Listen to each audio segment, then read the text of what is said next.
But did anyone know at the time how big that was going to get? I know.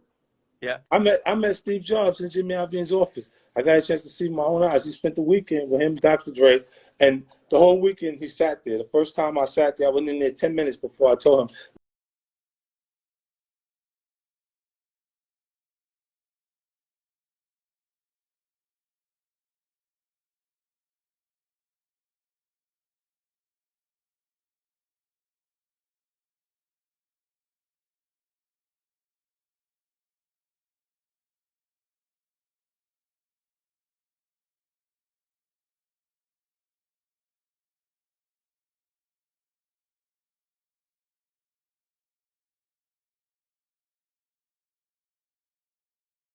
That I had never heard that.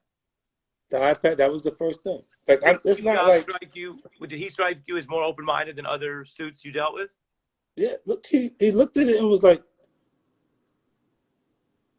he looked at Jimmy. Jimmy said, believe it or not, the kid is golden. I don't care whatever he says right now, it's gonna go. And he just went with it. He just gave me $150.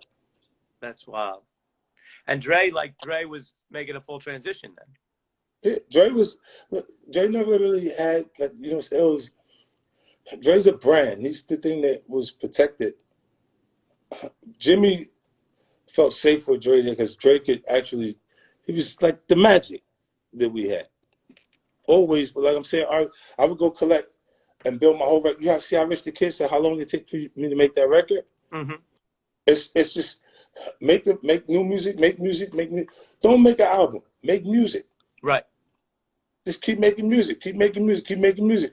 And then you're going to find something that you like better than the other stuff. Like, you'll put that to the side.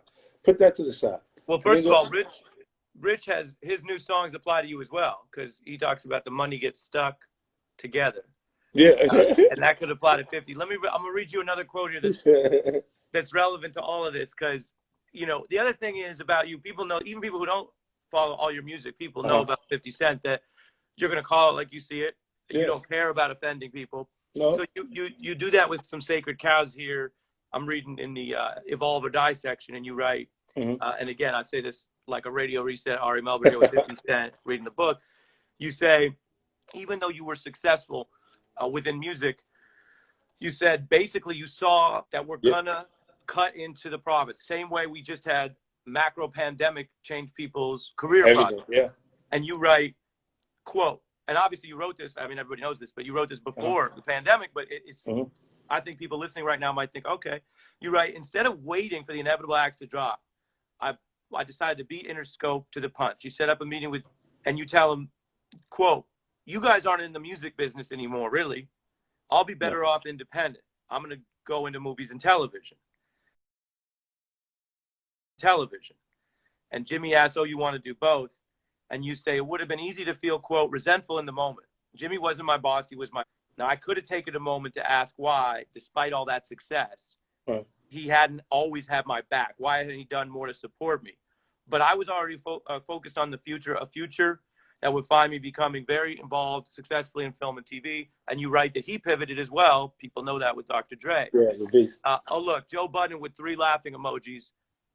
Shout out to Joe Budden, and let's get Joe Budden Fitz in here as well if we can.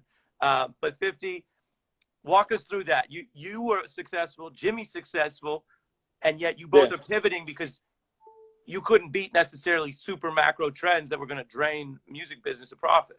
Yeah, like I already created with Vitamin Water, with RBK, like the sneakers, G-Unit clothing. Like, we were averaging about $80 million a year in sales with G-Unit clothing. The sneaker business, we did. This was Paul Fineman's response to losing the bidding war for LeBron James. When LeBron gets 110, there's 80. The competitor that was bidding for it has 80 or 90 around. And then following that, Paul's response was to do lifestyle branding with G-Unit sneakers and Sean Carter and Daddy Yankee and some different things. And we did really well. Like, we traveled everywhere. It felt like when the concert was coming, you see a spike in sales and things everywhere we went. And then when Jimmy went in the Beats, I looked at it like Russell Simmons going into urban clothing. Following Russell Simmons going to urban clothing, you saw Rockaway, Sean John, you saw Apple Bottom, Nelly with Apple Bottom, Willie Esco, Nas, everybody had something that was in urban clothing because he showed us that it could actually be a big business away from big merchandise being sold. Like it can be an actual brand out. And then from there it was cool. Like I didn't look at SMS Audio like it was making me a direct competitor to the company I'm still signed to. Mm-hmm. You know, like when I was in the office talking to Jimmy at that point, I had delivered a record with me, Eminem, and Adam Levine. Okay. At that point, shout out Maroon 5. At that point, Adam Levine hadn't had a record that wasn't charting number one. Eminem hadn't had a record that wasn't charting number one, and I didn't have issues at radio at that point.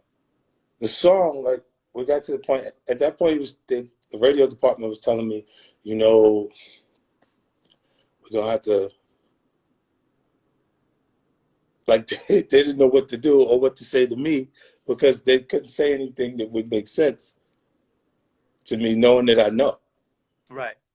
You know, so when I sit and I talk with him, it was really interesting because he felt like that in some ways I think betrayed by me. He was angry with me.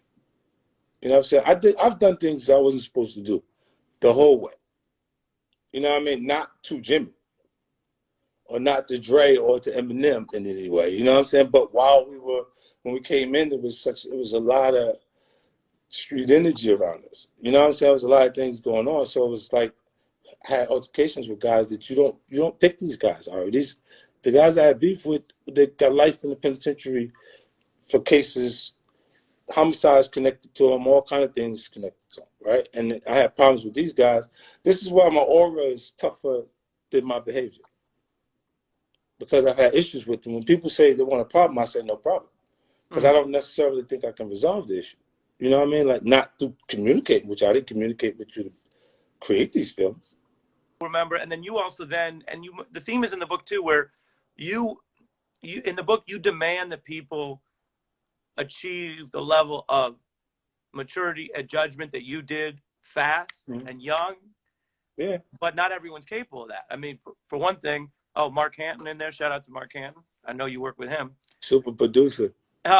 He be producing everything. But 50, like, the question then is for someone reading the book who's trying to figure out how to apply lessons. It's like the game was making at the time, as you put it, you know, some of the mistakes were business mistakes, like picking fights with certain DJs that you guys needed to work with. And it was like, why do that? Or you talk about other artists here that just didn't appreciate how you put them on. So one question I have for you, for people watching here, is how do you apply that? How do you apply final maturity? I think that's the way, look, the way I was raised put that in me. Like, I don't forget what you do for me. If a person do something for me, I'm like, yo, nah, that's, like, I kind of owe him. Regardlessly, I feel that way. Like, this is why you never hear me have anything negative to say about him. Eminem. Or Dre, because the opportunity wasn't there without them being there. Like, at that point, he was selling 22 million copies on Marshall Mathers LP. You know what people want to do when you're selling 22 million? Whatever you want to do. That's what the fuck they want to do. In the music business, you sell 22 million copies, and everybody wants to do what you want to do. Trust that. And that's how that came together that way. And you look, it went for me, even Dre, I told Dre in the studio, I said, yo, Jimmy don't like me. He said, why you say that? I said, because he said it to me. He said, he said it? Jimmy Iovine said that to you? Yeah, he did. He did. Now, look. He didn't like you, or he didn't like the risk factor of what might be around you? He just didn't like, at that point, he didn't like me. He was feeling like I was a direct competitor and could be a problem for Beats. Because his new priority was Beats, and it was like, here's the perfect example. I'll show you right now. Look. Show and tell. Here's your recording budget. No, look. Here's your recording budget. Here's your recording budget if you put beats in it. You see what I'm saying? So it's Yeah. like you could here give them that piece and tell them here put this and you get this if you put beats in it. This is why everyone had it.